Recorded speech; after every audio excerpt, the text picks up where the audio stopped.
E aí, pessoal, tudo bem? Começando aqui mais um vídeo do nosso curso de Python. Hoje eu tava pensando aqui, eu vou começar uma nova série aqui de vídeos que eu acho que vai ficar mais legal para a gente conseguir aprender novos conteúdos e a gente treinar o que a gente aprendeu, né?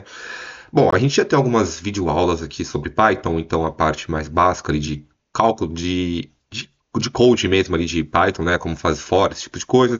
A gente já adentrou um pouquinho ali na parte de machine learning, a gente viu algum modelo de naive Bayes, a gente também viu a parte de análise exploratórias ali, como que a gente faz para o pré-processamento de dados. E agora eu queria começar essa sériezinha aqui de exercícios em que a gente vai realmente colocar aqui a mão na massa enquanto a gente vai aprendendo, vai ser em paralelo com os outros vídeos, mas aqui seria mais ou menos para a gente realmente pegar aqui algumas bases de dados, aplicar o que a gente já tá aprendendo, né? Mas a gente fazer um projetinho do começo até o final para ver o que, que a gente poderia fazer ali, tá? E ali, como eu falei anteriormente, aplicando os conceitos que a gente já aprendeu e os conceitos que aí nós vamos aprender no futuro ali em paralelo, tá? Bom, o que, que a gente vai fazer aqui, tá? A gente vai utilizar o Kaggle, tá? Para pegar uma base de dados. Eu já escolhi aqui uma base de dados, eu estava dando uma olhadinha antes, mas eu vou explicar primeiramente o Kaggle, tá? Aqui o Kaggle é um website que é especial, aqui, acho que é específico aqui para quem trabalha com data analysis, data science e esse tipo para quem trabalha com dados em geral, né? Que a gente pode utilizar aqui meio como um GitHub para a gente fazer portfólios, etc.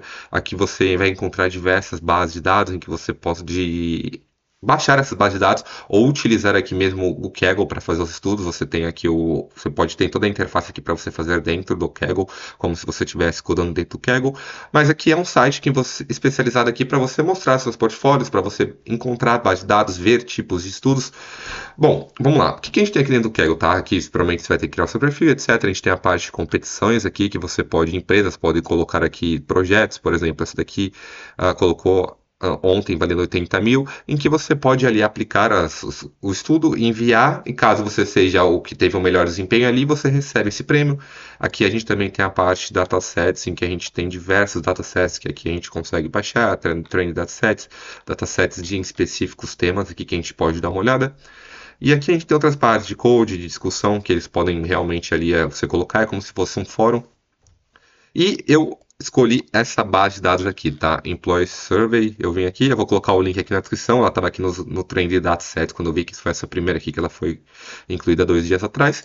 E quando a gente abre isso daqui, essa é a visualização que a gente tem, tá? Bom, aqui a gente tem essa base de dados Employee Survey, que aqui diz que é uma base de dados que fala sobre uma pesquisa ali de usuários, né? Sobre provavelmente o quão satisfeito eles estão ali com a empresa. E quando a gente desce aqui, a gente tem a função aqui de a gente ver a base de dados, a gente sabe que a gente tem esse ponto CSV aqui, com a informação de toda a base de dados aqui, tá? Então a gente tem todas as informações. Quando a gente vê aqui, a gente vê que tem 23 colunas, a gente pode selecionar todas e colocar um apply aqui, e a gente vê que a gente tem todas as informações aqui, tá? Para a gente trabalhar com essa base de dados. Bom, é sempre bom lembrar que, como não estamos trabalhando na vida real, aqui às vezes os dados, a gente pode não ter uma grande quantidade de dados, as bases de dados nem sempre vão ser tão bonitinhas como elas são aqui no Kaggle, mas é bom para a gente consegue utilizar aqui isso aqui para treinar, fazer alguns portfólios, treinar ali a nossa parte de análise de dados e também a gente consegue verificar ali o código de outras pessoas que foram feitas. Deixa eu entrar aqui no meu perfil, deixa eu dar um Your Work aqui só para a gente dar uma olhada.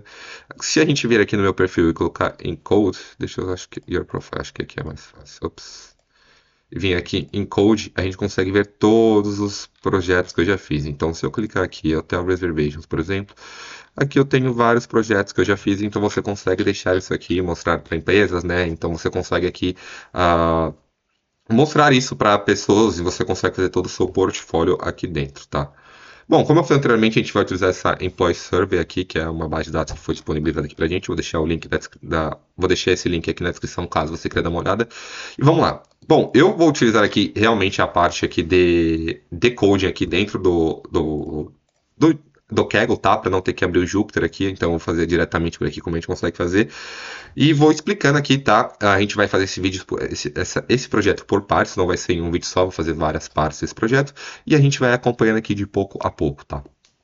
Bom, quando eu dei aqui um new notebook para criar, ele já vem isso daqui perfeitinho, aqui todo bonitinho, que é para entrar aqui no environment, aqui no ambiente de trabalho do Kaggle, né? Então eu só executei essa parte desse primeiro código aqui, coloquei import libers. O que que eu faço aqui? Eu estou importando os pandas, NumPy, Matplotlib, Seaborn e Plot, tá? Para que eu estou importando aqui, né? Aqui as principais padrões aqui para a gente utilizar aqui para análise de dados, né? O Pandas e o NumPy. E aqui algumas bibliotecas de gráficos aqui sobre o Matplotlib, Seaborn e o Pol. Se você não sabe o que é, tem algumas aulas que eu já expliquei aqui para que serve cada uma, tá? Então é só você dar uma olhada aqui nos vídeos anteriores que você vai conseguir entender, tá? Bom, aqui importa em dataset, então a gente vai importar esse dataset aqui, utilizando aqui o Pandas normal, tá? Então a gente vai colocar esse dataset dentro dessa variável df, então a gente vai chamar essa variável df dataframe aqui no caso, né, para receber esse dataset. Então aqui eu tenho um PD, eu estou dando aqui o ponto read underline csv.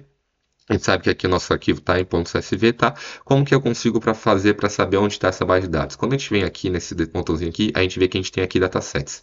Então é só você copiar aqui que ele vai trazer para você o caminho que tá e você consegue colocar aqui e ele vai importar para a gente, tá? Aqui com separador de vírgulas. Quando ele executa isso daqui, ele importa aqui para a gente essa base de dados, tá? Para que a gente consiga trabalhar com ela.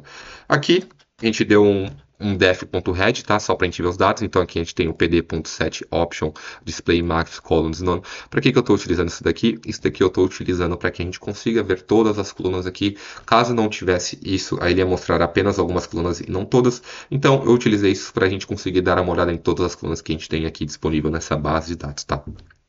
Dei aqui um def.head assim, para trazer só os 5 primeiros valores ali para a gente conseguir dar uma olhada aqui na nossa base de dados, tá?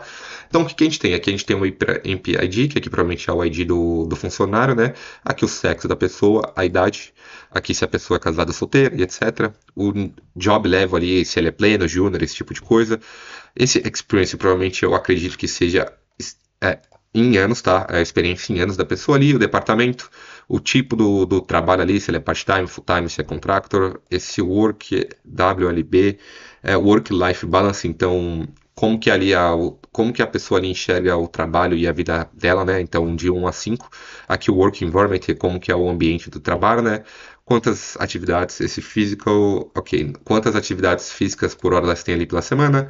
O workload aqui provavelmente deve ser a parte de workload, que a gente tem aqui, workload tá aqui, quanto trabalho ela tem, né? Então, de 1 a 5, provavelmente aqui o estresse também, se a pessoa se sente estressada ou não. Aqui a quantidade de horas que a pessoa tem por noite, né? Como que a pessoa vai para o trabalho, a distância, o número de companhias que ela trabalhou antes, o tamanho ali da quantidade da equipe ali no caso, né? Esse number reports. Tá, quantas pessoas ali ela tem como. Como que eu posso dizer isso? Quantas pessoas ela tem ali embaixo do cargo dela que reportam para ela, tá? Então aqui provavelmente para mais pessoas que têm mais um cargo de gerência no caso. Aqui o nível de educação. Aqui hobby overtime, se a pessoa geralmente faz hora extra ou não. Quantas horas de treinos por ano ela tem, e aqui a nossa variável de classificação, que é o Job Satisfaction, que provavelmente vai de 1 a 5 aqui, né? Deixa eu só conferir.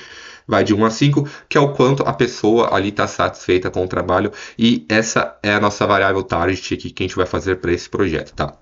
Então a gente consegue dar uma olhada aqui, a gente consegue visualizar aqui quais são os nossos dados que a gente tem ali dentro da nossa base de dados, para que a gente tenha uma noção com o tipo de dados que a gente vai trabalhar, tá? A gente sabe que aqui a nossa variável aqui, ela vão ter 5 classes, tá? A gente pode, aqui eu acredito que seja uma variável de classificação, que vai de 1 a 5, e a gente vai conseguir aqui dar uma analisada através desses dados desse aqui, a gente consegue ter uma boa acurácia ali, utilizando os modelos de machine learning para chegar no resultado final.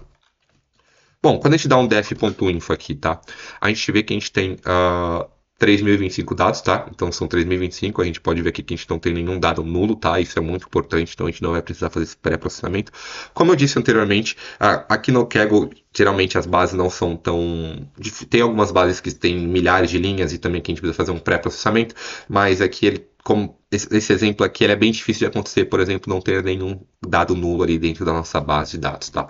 A gente vê que a gente tem 23 colunas, 3.025 dados. Aqui praticamente a gente não tem nenhum dado nulo dentro dessas variáveis, tá? Praticamente não, a gente não tem nenhum dado, porque 3.025, a gente sabe que a gente tem 3.025 e todos aqui são não nulos. Aqui a gente consegue ver os tipos das variáveis, né? Objeto, aqui o age, int, etc. Então a gente consegue ter uma noção ali do tipo da variável, das tipos das variáveis que a gente vai trabalhar. Se a gente der um describe aqui a gente também consegue ver algumas coisas, por exemplo, age, a gente sabe que ali a média da nossa idade ali é de 35 anos nessa base de dados, o mínimo 22, então não temos pessoas menos de 22 anos de idade, o máximo 60. Aqui experiência, né, que é ano de experiência, então a gente tem aqui 9 anos é a média ali, a gente sabe que o 29 é o máximo e o mínimo aqui 0 anos de experiência, são pessoas que não teriam experiência. Então aqui a gente consegue ter uma noção dos dados que a gente pode ter a gente consegue dar uma analisada aqui e a gente consegue ver isso daqui um pouquinho melhor na nossa parte de análise exploratória que a gente vai ver na próxima aula, que a gente vai dar uma olhada a mais ali, tá? Bom, vamos olhar aqui na nossa variável tá? A gente sabe que ali a média é de 3,38, então ali 3,38 tem uma nota boa ali de satisfação dos funcionários da empresa, tá? Bom, a gente também tem um detalhe que aqui a gente poderia utilizar, que é a mesma coisa que ele mostra aqui, só que ele mostra apenas para a gente conseguir visualizar aqui os tipos de variáveis que a gente tem ali dentro da nossa base de dados, tá? Então a gente consegue ver aqui todas as bases de dados e aqui o tipo de dados que a gente tem ali, tá? E aqui a gente, só para a gente confirmar que a gente não tem, né, um dado nulo, que a gente tem 0% aqui, a gente está vendo aqui o df.isno, eu vou até fazer por partes aqui, tá? Só para ver o que ele retorna. .some, ele vai trazer aqui para a gente zero, tá? Que é aqui ele vai mostrar quantos valores ali a gente tem que são nulos. Assim, se a gente tivesse algum valor nulo, ele mostrar aqui, por exemplo, um ou dois valores nulos, mas como a gente não tem, ele vai mostrar tudo para zero, tá? Aqui o len.df, o que ele vai retornar para a gente? Ele vai retornar para a gente o tamanho da nossa base de dados, tá? Então, o que ele teoricamente está fazendo? Ele está dividindo a quantidade de valores nulos pela quantidade total para ver a porcentagem de valores que a gente tem ali que são nulos, tá? E aqui ele retorna tudo para a gente como zero, tá? Bom, é isso a nossa primeira parte aqui desse projetinho, tá? Essa videoaula eu fiz só para a gente entender o que é o Kaggle ali, a gente dá uma olhada ali nas variáveis que a gente vai trabalhar, quais são os tipos de variáveis, etc. Como a gente faz para importar aqui a base de dados dentro do Kaggle e para falar sobre esse projetinho novo, tá? Nas próximas aulas a gente vai realmente começar a pôr mais a mão na massa aqui, eu fazendo análises exploratórias dos dados, dando uma olhada aqui também, a gente pode passar aqui um pouco pelo Describe para a gente ver um comportamento de nossas bases de dados, mas é isso. Eu espero que você tenha gostado. Caso você tenha alguma dúvida, você pode deixar aqui nos comentários. O meu LinkedIn está aqui na descrição, caso você queira mandar uma mensagem. Deixar claro que também que eu vou deixar essa base de dados aqui, ela é aberta para o público, tá? Não estou pegando nenhum dado confidencial aqui. Eu vou deixar o link da descrição dessa base de dados. Eu vou deixar o link dessa base de dados aqui na descrição. Se inscreve no canal, dê um joinha que eu vou continuar trazendo esse tipo de conteúdo. Muito obrigado por acompanhar até aqui e um abraço.